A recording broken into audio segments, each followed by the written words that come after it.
반갑습니다. 쉽고 재미있는 인문학의 이병철입니다. 불쌍한 사람을 돕는 행위는 도덕적 행위일까요? 우리가 살면서 도덕적 행위냐 아니냐 이런 갈등 상황에 많이 직면을 합니다. 이런 문제에 해답을 주는 대표적인 철학이 공리주의와 칸트의 철학이지요.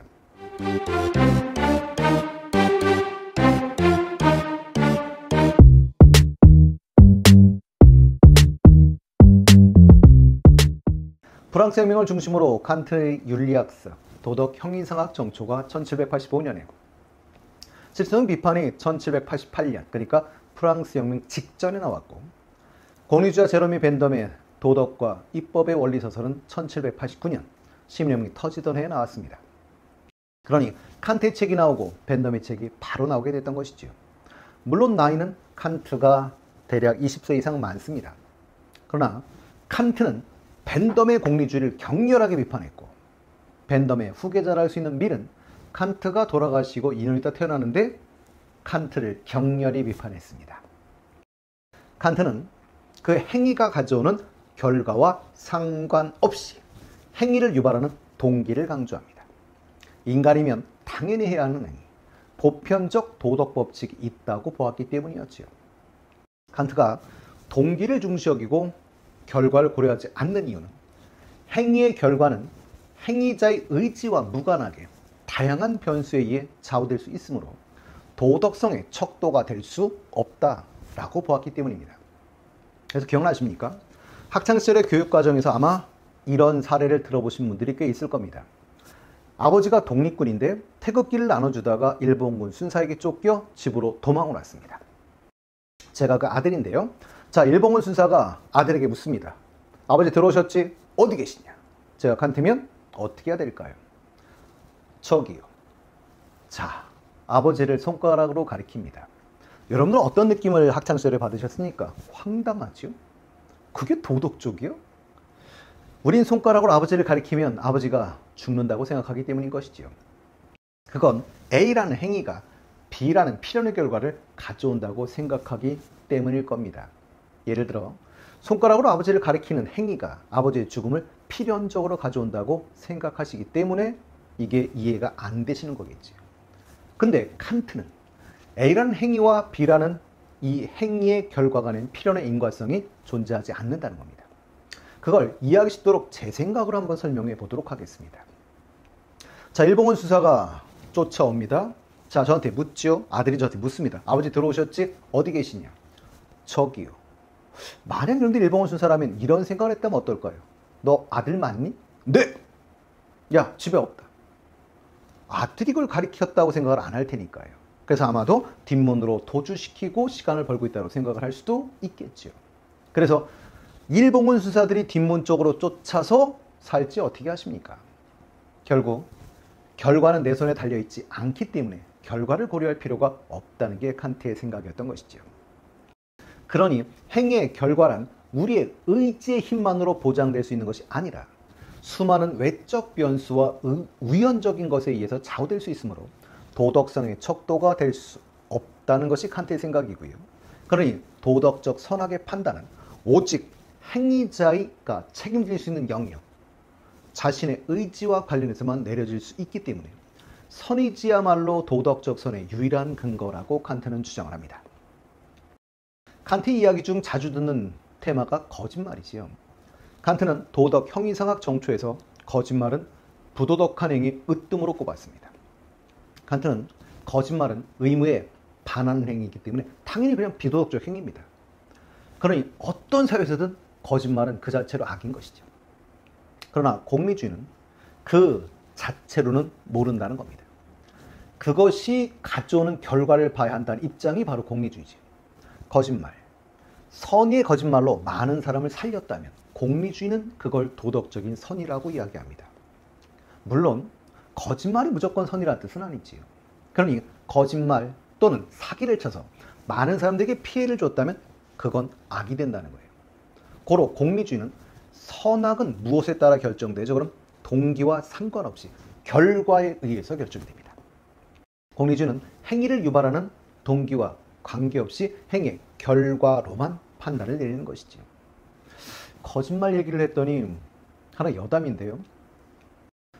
한 연구 결과를 보니까 우리는 살면서 10분에 한 번은 거짓말 한다고 합니다. 충격적인 얘기죠. 악의적이든 의도적이든 이런 거짓말이 아니라 본인도 모르게 본심과 다른 그런 거짓말들을 쉴 새 없이 한다고 합니다. 뭐 예를 든다면 이런 거겠죠. 너 블랙핑크의 제니 좋아하니? 아니? 이런 거.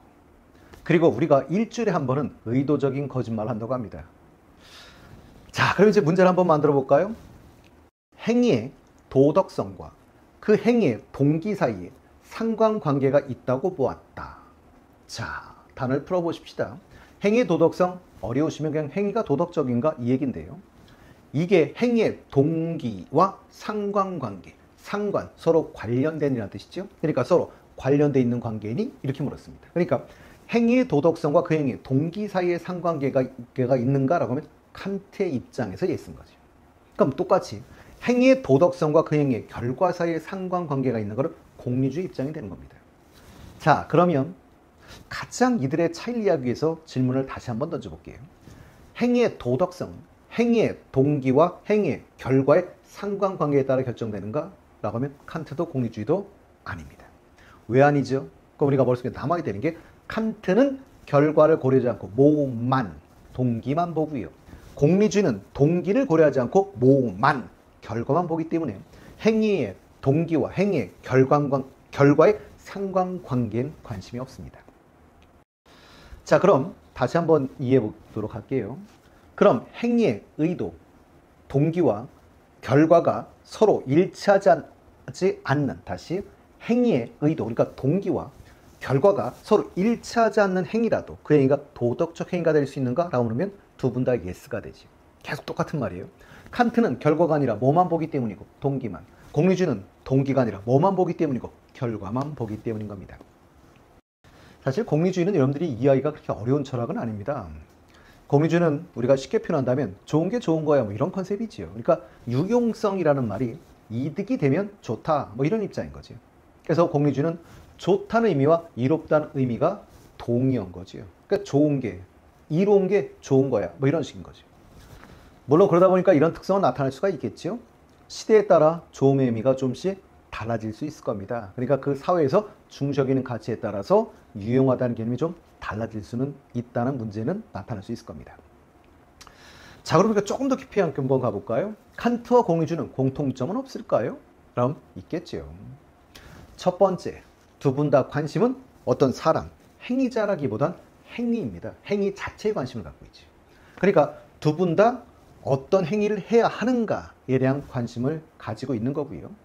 둘째, 두 분 다 행위의 선악, 시비를 판단할 건데 둘 다 판단할 수 있는 보편적 원리, 기준이 있다고 본다는 점은 같습니다.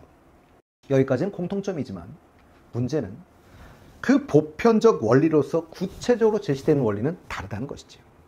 공리주의는 행위를 판단하는 보편적 원리로서 유용성, 그러니까 우리가 많이 들어본 최대 다수의 최대 행복의 원리를 제시하고요. 칸트는 행위를 판단하는 보편적 원리로서 도덕 법칙을 제시한다는 차이점이 있습니다. 그러나 둘 다 보편적 도덕 원칙은 인정을 하는 것이지요.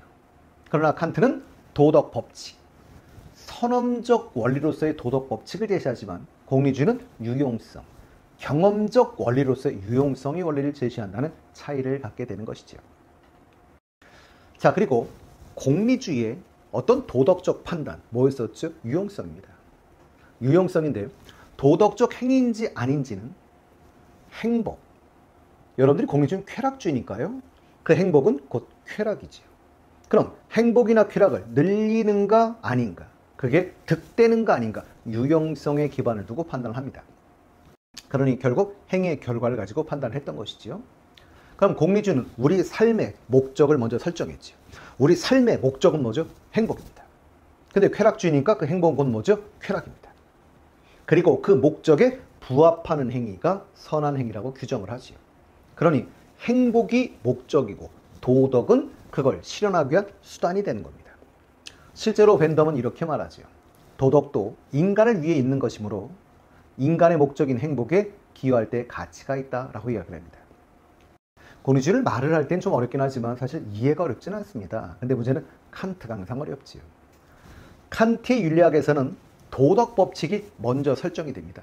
그리고 이 법칙에 부합하는 행위가 선한 행위가 된다라고 주장을 하지요.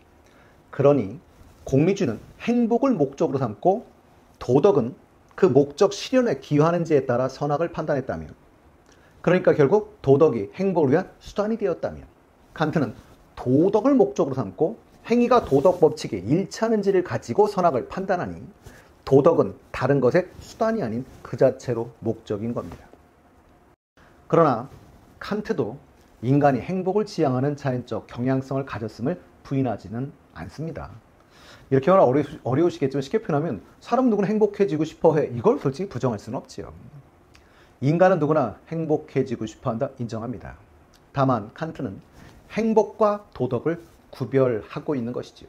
그럼 둘을 구별해버린다면 둘의 관계 문제가 발생할 수 있게 됩니다. 그럼 둘의 관계는 어떤 관계일까요? 라고 하면 대립할 수도 있지만 양립할 수도 있다라고 칸트는 얘기를 하지요. 그럼 행복과 도덕이 양립할 수 있다는 것은 인정을 합니다.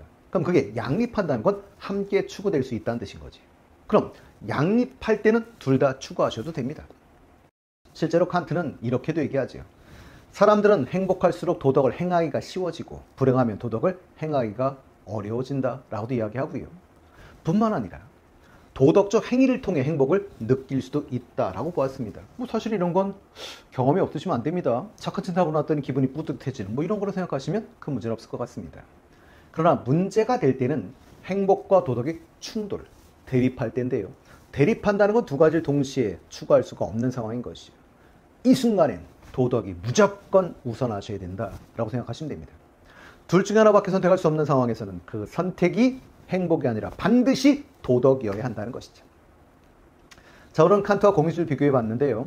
다음 시간에는 칸트와 아리스토텔레스, 휴메의 관점을 한번 비교해 보도록 하겠습니다.